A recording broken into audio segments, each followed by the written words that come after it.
Hi everyone, I'm here at school today and I want to talk to you about how we're doing school. What does it look like? How is that going to work? And try to imagine just our everyday walking through and see what that would look like.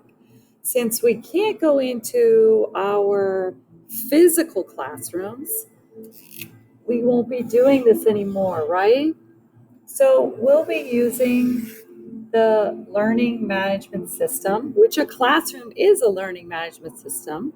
We're replacing that with Canvas so that we're able to open virtually, okay? So how we're using Canvas is basically the way we would use our classroom, where we write on the board everyday announcements, the agenda, discussions, where people have questions about something. If you have supplemental material or lessons that move on from ventures, right? What are those assignments and what are those rubrics? So moving forward, that's how we're envisioning this, okay? So what does that really mean? I'm really confused, Jenna. I'm confused. Well, now if we're imagining our everyday world, right? So our classroom, our physical classroom has been replaced by a virtual classroom, otherwise known as a shell. Okay, that's really important. So, one thing, I'm going to go ahead and grab a pen. Hold on.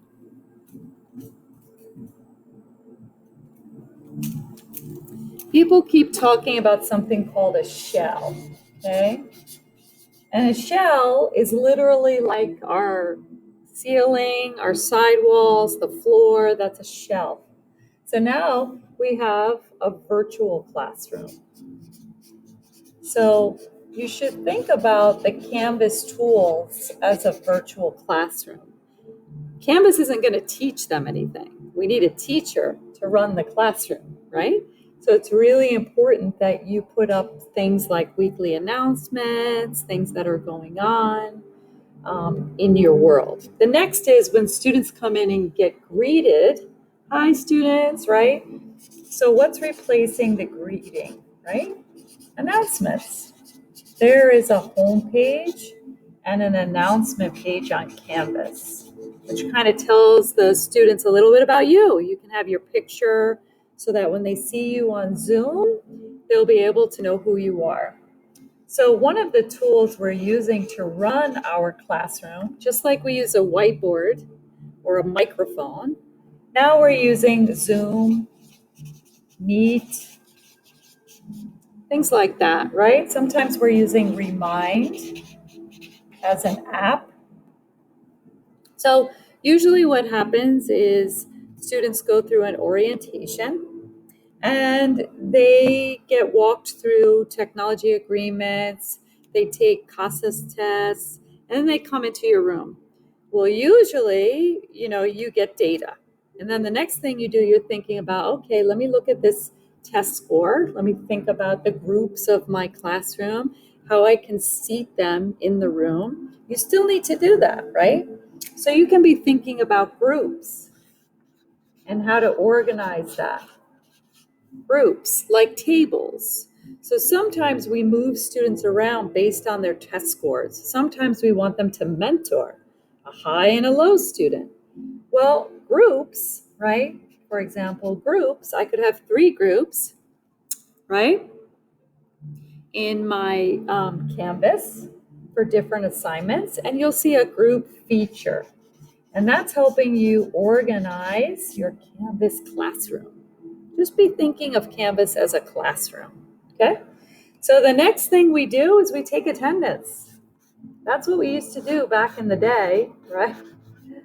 How are we taking attendance as ESL teachers? Well, guess what? We're doing it the same way we've always done it, ASAP, right?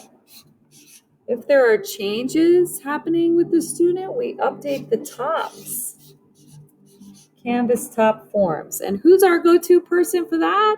Rosalie, right? Rosalie and the registrars, right? So if you're a new teacher, The registrars are going to be Deborah, Angela, if you're ESL. And it depends if it's day or night, okay? And Deborah does the PM for your night class. So if there's a problem with your roster, we're still gonna go and do that the same way we always would do that, okay? Great. So the next thing we would do is we would think about curriculum.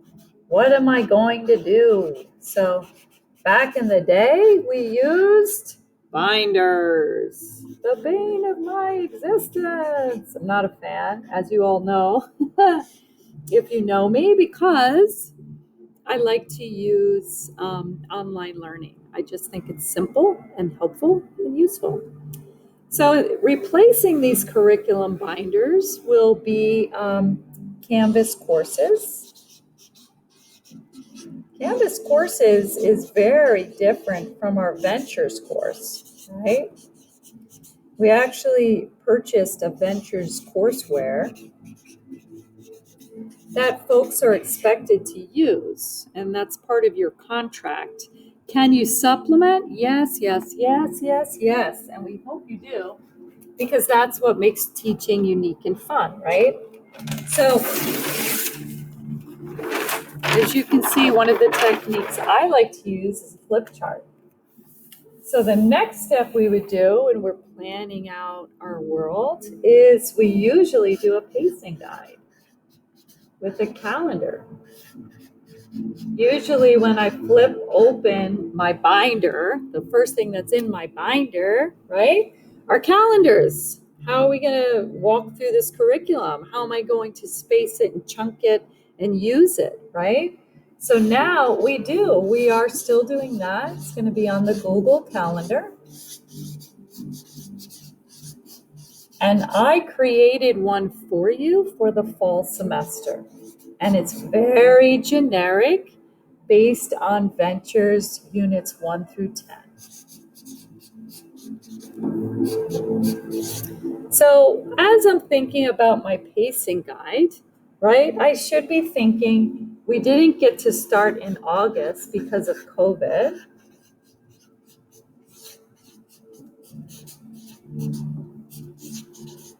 Okay, so I have 10 units I need to get through. I think the last day in December is probably the 18th or 19th. And we're actually starting September 1st. So we were going to get through units 1 and 2 in August, maybe halfway through 2. So now what it means is we're going to move a little more quickly through the units. So just be thinking like that, because we will be spiral teaching. Okay, we will be spiral teaching. And spiral means you circle back to it, you do it again, you do it again, you do it again. Okay, so you'll often hear me refer to spiral teaching. Sometimes you go deeper into a topic, deeper into a topic, deeper into a topic.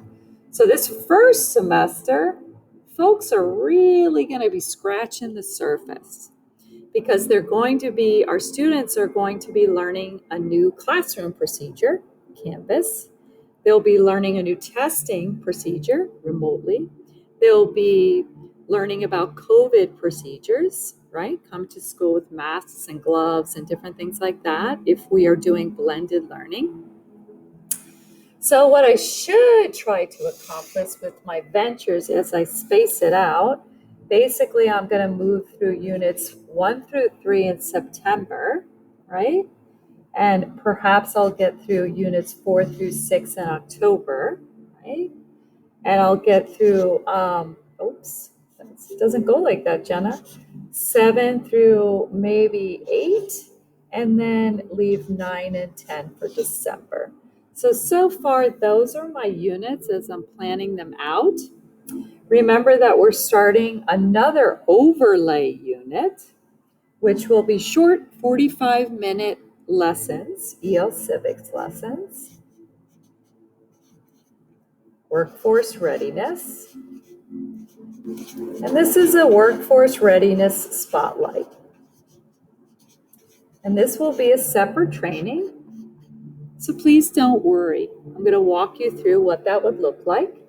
but there will be a short 3-week intensive training, a 3-week lesson on here, and then we will have a test cycle. And this will be civics test number 1. And then we will start the second EL civics unit, which will be citizenship for ESL 3 to 6. And ESL 1 and 2 will focus on DMV. And the reason why we do that is that our students at the lower levels, they don't really have enough English to start working on their citizenship prep. And in fact, the state of California and the DMV rules are very pertinent this year to understand voting. That's one place where they can get their real ID, which there's changes to the law with your real ID and with your voting procedures, which they'll find out if they're drivers in the state of California. And then we'll have another test, I think right before Thanksgiving. And then the EL Civics unit will be shorter, abbreviated, and we'll be getting that done. So as a visual to my pacing guide, we will be using the Google Calendar features. Okay, and there's latitude in here. There's latitude. So some folks go faster, some folks go slower. And then if I'm spiral teaching in 2021, of course, if you can't see what I'm writing, I will be taking snapshots of all of these things, and then you will be able to look at it in more depth. Then we can go over it. Okay, so in 2021, January, February, March, April, May, and then our last day in May is somewhere around May 20th. That's usually how we stop. So we'll have 4 months to go back into depth from units 1 through 10. So you're going to be delivering the exact same curriculum depending on your class. So if I teach ESL 3, I will be reteaching that book. But now I have the option of going a little slower. And I can use different features, like, we'll talk about that. I don't want to overdo it. So I can do 5 and 6, I can do 7 and 8, and I can do 9 and 10. So as I map it out, if I'm doing a unit like this, and keep in mind there are holiday weeks in here, and remember this is their second go around, so we have a couple of months in here that are longer and shorter, and then we'll have a short abbreviated civics, and then there'll be another civics unit in May, and we're looking at civics as a supplemental unit. So that's a little bit different of a mind shift for folks. People used to use the civics as a springboard because they didn't really have a book program here, but we have a book program here now. So for a lot of folks, that's a different way to look at something. That's just a different way. So let's take a look and imagine what that would really look like. Okay, so now I opened up my binder that I used to have where I had the pacing guide calendar. Now I'm going to go to my email and I'm going to take a look at that calendar. Okay. So now usually what I would do is kiki with my friends in the teacher's lounge. What? We don't even have a teacher's lounge anymore, Jenna. I can't go and have a muffin with my friends and have a cup of coffee. It's not going to work. Well, we have a digital teacher's lounge.